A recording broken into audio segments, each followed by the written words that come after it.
விஸ்வாமித்திரர் மேனகை நாட்டியத்தில் மயங்க இருவரும் ஒன்று சேர்ந்து ரிஷிப்பிண்டம் இரவு தங்காது என்பதற்கு ஏற்ப பெண் குழந்தை பிறந்தது. சிறிது நேரத்தில் காலை பொழுது ஆனது.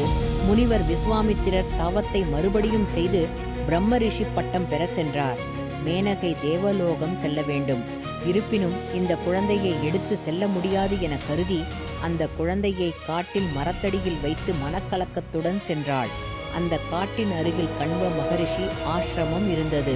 தினமும் காலையில் அருகில் உள்ள ஆற்றல் குளித்துவிட்டு சூரிய நமஸ்காரம் செய்வது வழக்கம். அதை செய்ய காட்டின் வழியாக ஆற்றை நோக்கி நடந்தார். அப்போது குழந்தையின் அழுகுரல் கேட்டது. ஓடோடி சென்று அழுத குழந்தை தூக்கினார். ஆசிரமத்திற்கு எடுத்து சென்று வளர்த்தார்.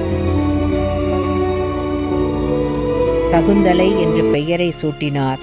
அனைத்தும் கற்று நல்ல அழகுடைய மங்கையானால் சகுந்தலை. ஓம் பூர்ணமத பூர்ணமிதம் பூர்ணாத் பூர்ணமுதக்யாதே பூர்ணஸ்ய பூர்ணமேதாய பூர்ணமேவாவசிஷ்யதே.